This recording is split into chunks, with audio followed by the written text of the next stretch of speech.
রাধে রাধে। ওম নমো ভগবতে বাসুদেবায়। ওম নমো ভগবতে বাসুদেবায়।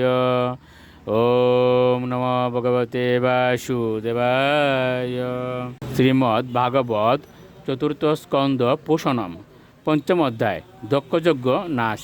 শ্লোক 21। পুষ্ণ এপাতয়দন্তান কালিঙ্গস্য যথা বল শৈপ্য মানে গরিমণি ইউ অহ সদস্যয়ন্তত। অনুবাদ: অনিরুদ্ধের বিবাহের সময় দ্রুত ক্রীড়াকালে বলদেব যেভাবে কলিঙ্গরাজ দন্তবক্রের দন্তরাজি উৎপাটন করেছিলেন, সেইভাবে যে দক্ষ শিবের নিন্দার সময় দন্ত প্রকাশ করেছিলেন এবং তখন সেই নিন্দার সমর্থন করে যে পুষ তার দন্তরাজি প্রদর্শন করে এসেছিলেন, বীরভদ্র তাদের উভয়েরই দন্তরাজি উৎপাটন করেছিলেন। শ্লোক 22।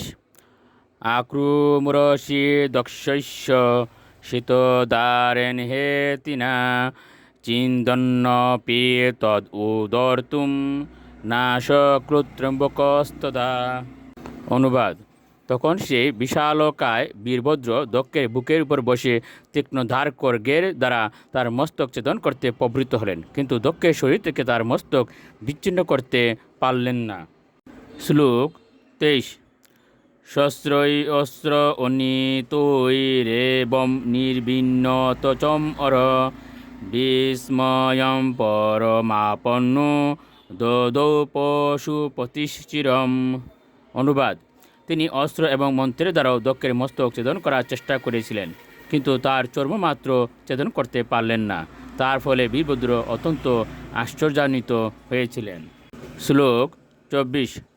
দৃষ্টা সংজ্ঞাপনম যুগম পশুনাম সপতির্মুখে যজমান পশুকৈশ্য কায়াত্তেন অহরৎশির। অনুবাদ: তখন বীরভদ্র যজ্ঞস্থলে পশু বলি দেওয়ার যুগকাষ্ঠ দর্শন করে তার দ্বারা দক্ষের মস্তক ছেদন করেছিলেন। শ্লোক 25। সাধুবাস্তদা তেষাং কর্ম ততস্য পশ্যতাম ভূত প্রেত পিশাচানাম নেশাম তদ বিপর্য। অনুবাদ: বীরভদ্রের সেই কার্য দর্শন করে শিবপক্ষীয় ভূত প্রেত এবং পিশাচেরা সাধু সাধু বলে কোলাহল করে উঠল, কিন্তু যজ্ঞ অনুষ্ঠানকারী ব্রাহ্মণেরা দক্ষের মৃত্যুতে হাহাকার করে উঠল। রাধে রাধে।